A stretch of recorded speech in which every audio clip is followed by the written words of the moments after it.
Welcome to the OIS online presentation series about Curricular Practical Training, or CPT. This is presented to you by OIS in collaboration with the Career Development Center. In this presentation, we will explain to you the eligibility requirements and application process for CPT and provide tips for interview etiquette. At the end of this presentation, you will be asked to complete a short quiz so we can make sure you understand your work authorization benefits and responsibilities. What is CPT? In Section 1, we will explain your work authorization benefits as an F1 student and explain what CPT is.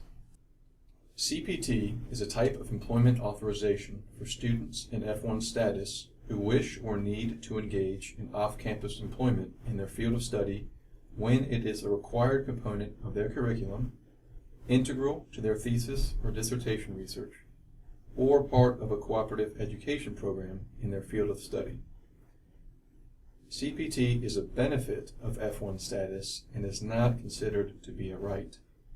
This means that you must meet all of the eligibility requirements outlined in this presentation and on the OIS webpage to be eligible for CPT.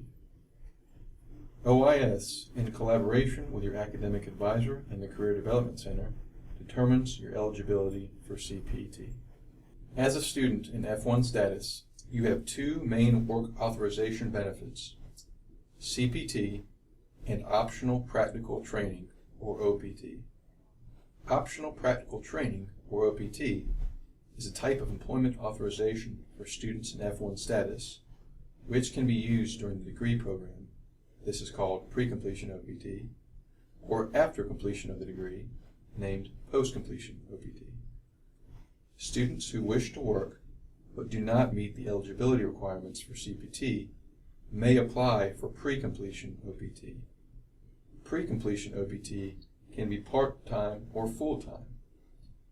OPT is adjudicated by USCIS. The USCIS processing time for this work authorization can be up to 90 days. Employment for pre-completion OPT, similar to CPT, must be directly related to the field of study. The main difference is that the employment does not have to be required by the degree program or integral to research. If you have an internship during your final semester or close to your defense date, you should apply for pre-completion OPT instead of CPT. How much CPT and OPT can you apply for? For OPT, your allotment is 12 months for pre-completion and post-completion OPT combined. You may use your 12 months completely during post-completion OPT, or you may use some or all of it during pre-completion OPT. CPT is a little different. You may engage in as much part-time CPT as is necessary for your degree program. If you engage in more than 11 months and 29 days of full-time CPT, you are no longer eligible for OPT. To be clear, the rule that restricts CPT to 11 months and 29 days only applies to full-time CPT. Part-time CPT does not count towards this rule. OIS and the Career Development Center are partners in the process of CPT authorization for your internship or co-op. Your F1 status, and therefore CPT, requires you to be registered full-time even if you are engaging in a full-time internship. Co-op is an academic program which enables you to maintain the full-time enrollment requirement necessary for your F1 status.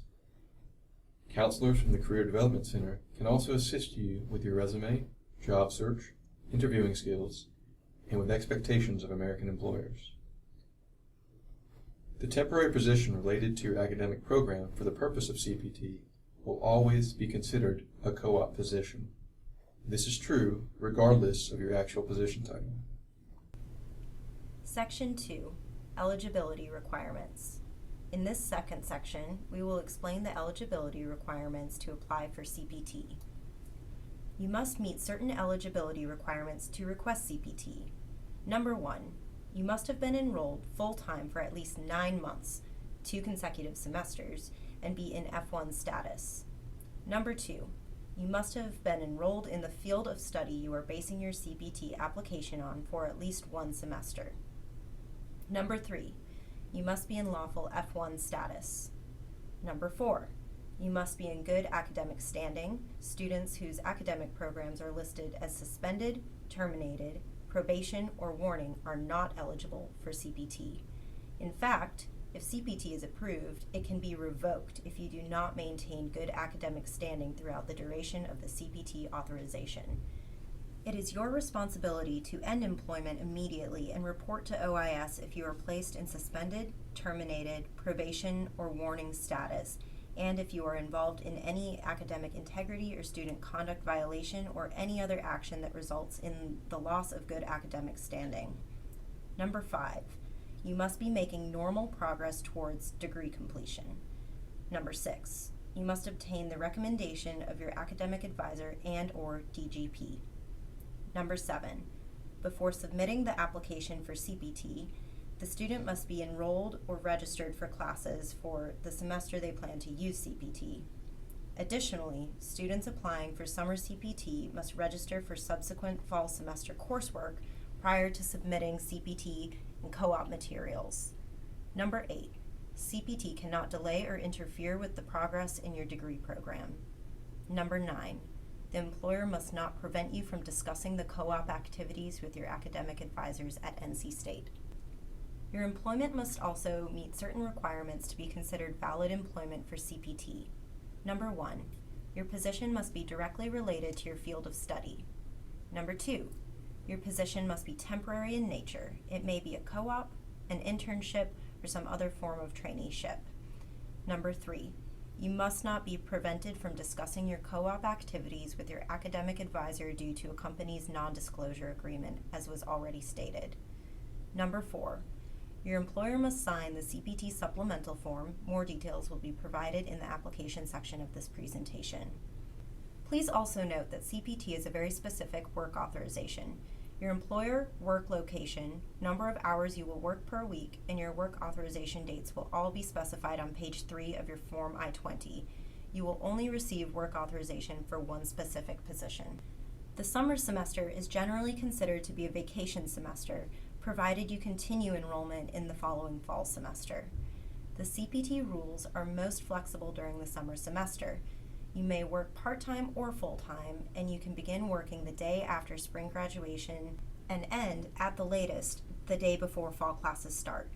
During the regular academic semester, you are bound to more rules due to your enrollment requirements. Full-time CPT can only be authorized if the internship is a required part of your degree program or integral to your thesis or dissertation research. Part-time CPT can only be authorized to supplement a full-time course load. Please note that if you are authorized for your part-time CPT, you are not allowed to work more than 20 hours per week. You are not permitted to work an average of 20 hours per week, meaning 10 hours one week and 30 hours the next week. The limit is 20 hours per week. In addition, during the regular academic semester, you are limited to a combined total of 20 hours per week of employment. This includes CPT and on-campus employment. Going over this 20-hour allotment is only permissible in situations where the internship is a degree requirement or integral to thesis or dissertation research. Students who have a graduate research or a teaching assistantship are generally not allowed to take on additional employment per the university rules of the assistantship. Section 3, Cooperative Education. In Section 3, the role of the Career Development Center will be explained. We will cover the requirements and responsibilities you have as a co-op student, as well as the support services this academic program provides. Cooperative Education, or co-op, is an opportunity for NC State students to participate in an optional program that integrates academic study with related job experience. It can provide the chance to develop career-related skills while building professional competence and interpersonal skills in a professional work environment. The Career Development Center maintains relationships with employers and has developed a set of rules to which all NC State students must adhere. These rules have been put in place to ensure that companies will continue to recruit from NC State University for their internships and full-time positions. International students are required to utilize the co-op program for off-campus employment related to their field of study. Co-op is an academic program which allows you to fulfill the registration requirements and maintain your F1 status. There are various ways to find internships for co-op positions. The EPAC system is open to all NC State students. To access the system, please visit the Career Development Center website. The co-op job system is open to co-op applicants. You must submit a co-op application as well as meet with your co-op coordinator in order to access the co-op system. Your academic department may also be of assistance to you in finding relevant work experience. Students can also find opportunities at career fairs and employer information sessions. These events are listed on the Career Development Center's website. Interviews can happen in 3 ways: on campus, off campus, or over the phone or in a video conference. Please take the time to prepare for your interview, research the company, identify and review the areas you are most interested in, and practice your interviewing skills. If you would like some advice or have questions, please feel free to contact your career counselor or co-op coordinator in the Career Development Center. The Career Development Center maintains a strict policy regarding interview etiquette. This is important in maintaining good relationships with employers. Failure to keep an interview with a company is a very serious matter. In the event that an interview cancellation is absolutely necessary, you must notify the Career Development Center and the employer at least 24 hours in advance.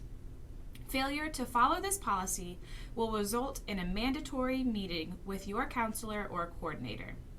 A written letter of apology to the interviewer must be approved by the Career Development Center and sent within 1 week of the missed interview.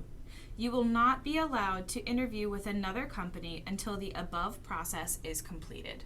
When you receive a job offer, if you have any questions or concerns about the offer, we encourage you to discuss it with your career counselor or co-op coordinator before making a final decision. It is your decision whether or not to accept the position.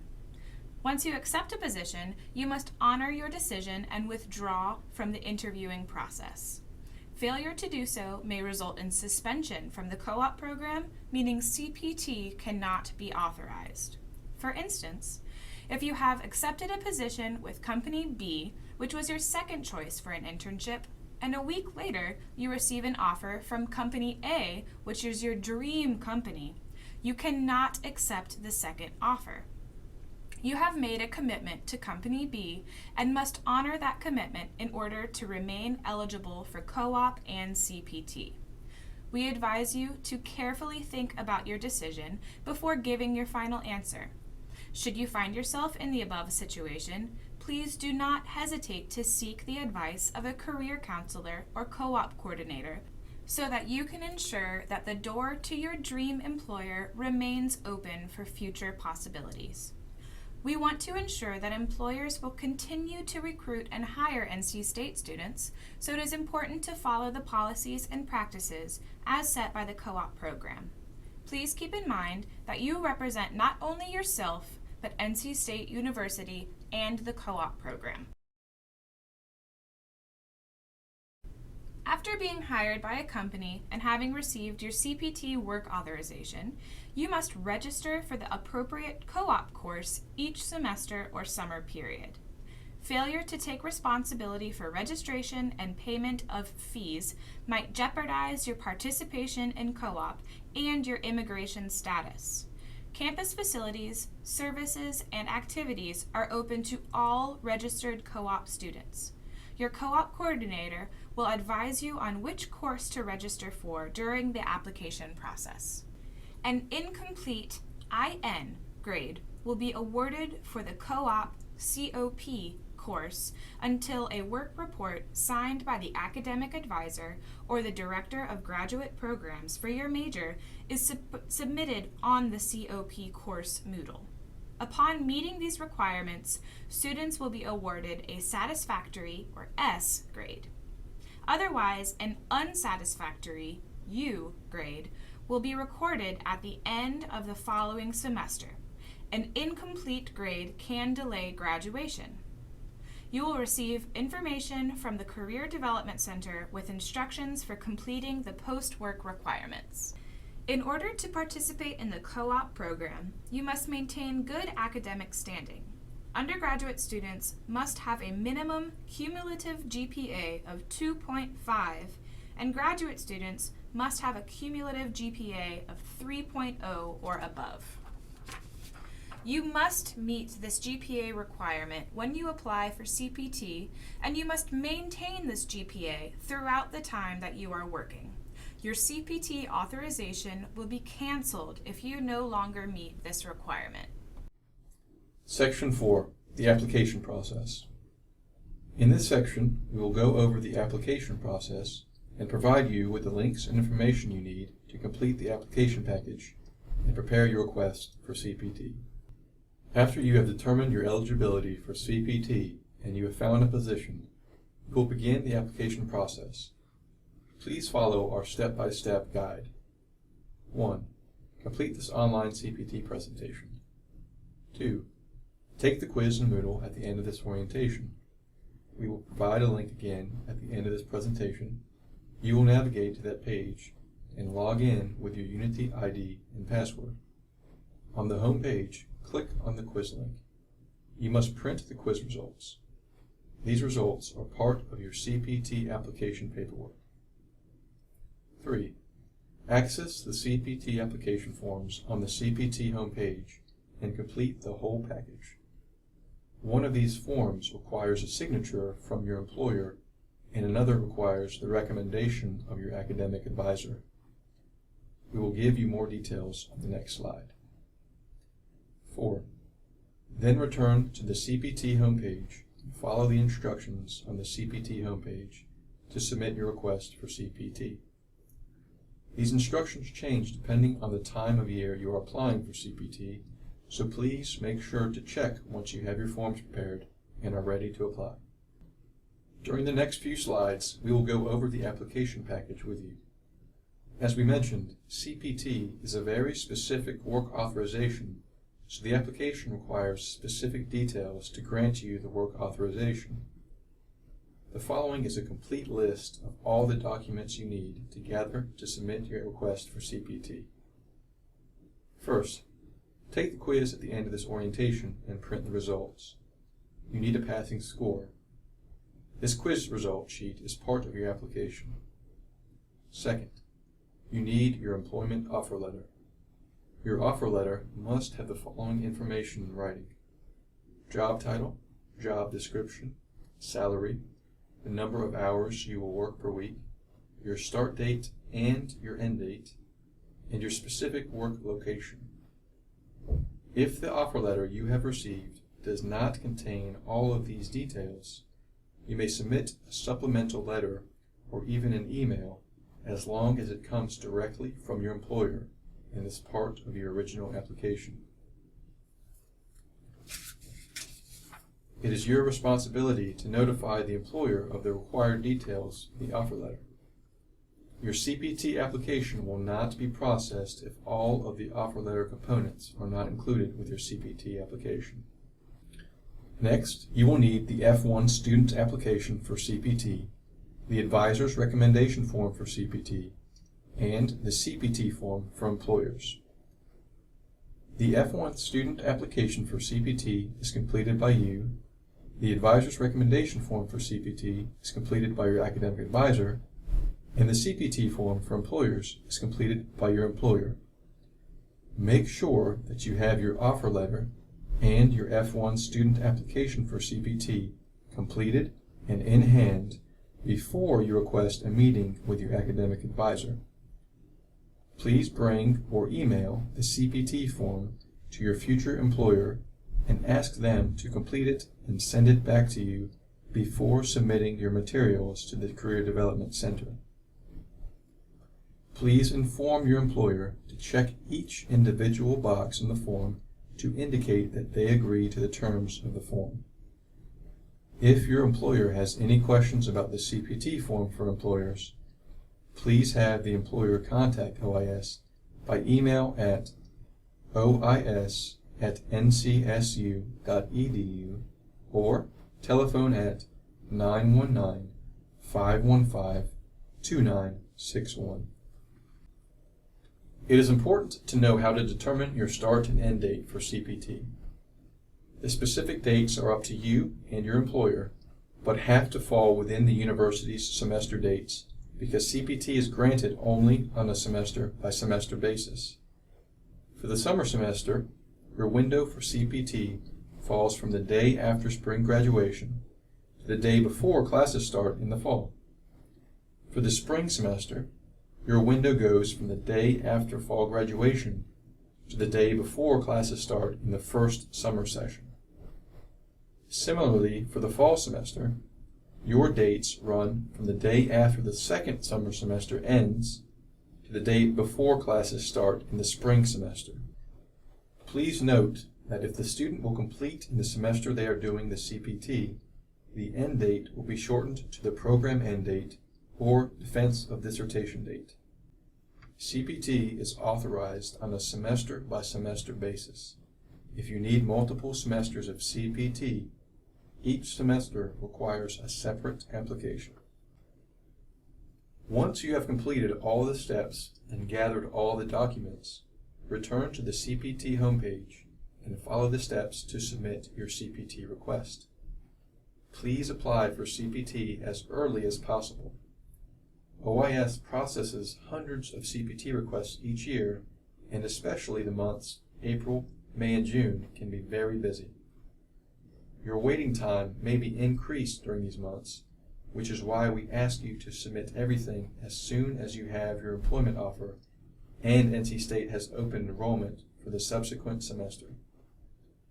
Please submit your request at least 2 weeks prior to your employment start date to avoid having to delay your start date due to processing times. You are not eligible to begin work without your new CPT authorization I-20 in hand. Section 5, your work authorization. In this section, we will discuss your actual work authorization, what it entails, and how to request an extension should you need one. The work authorization you will receive consists of the following. 1. A new Form I-20 with the specific work authorization details on page 3. You may not start work prior to the start date listed here or continue work beyond the end date. You'll also receive a letter from OIS explaining your CPT. Please bring this letter with you on your first day of employment as your employer may ask for this. After you complete your internship, you do not need to request a new I-20. Your CPT I-20 will remain your current Form I-20. Please make sure to follow the post-work assignments emailed to you by the co-op coordinator. If you need an extension of CPT, there are 2 possible scenarios. If you need an extension which falls within the semester of your current CPT authorization or falls within the intersession time, you need to submit a letter or email from your employer detailing the offer for the extension. The letter should confirm that your job title and duties will remain the same during the period of the extension. Please submit this extension request at the very latest 2 weeks prior to your current CPT end date. If you need an extension of your CPT, which includes a new semester, a new application is required. All documents except for the quiz results need to be resubmitted. Please make sure to submit the application at least 2 weeks prior to your current CPT end date. Students are encouraged to discuss the acceptable dates for CPT in that semester with the employer before they begin working or submitting the CPT application so that an appropriate end date can be decided without needing an extension later. You cannot continue working beyond your CPT end date if you do not have a new I-20 with the new end date in hand. Thank you for your attention. We hope that this online orientation has helped you to understand your work authorization benefits, the role of the Career Development Center and OIS, your responsibilities, and the application process for CPT. Please make sure to take the quiz in Moodle and print the results as these are part of your application package. If you have any further questions, please visit the links provided to you on this slide. If you need advice beyond that, please call the Career Development Center at 919-515-2300. If you have questions about your employment eligibility or visa status, please call OIS at 919-515-2961 or send OIS an email at ois@ncsu.edu. We are happy to schedule an appointment to meet with you at the earliest time available.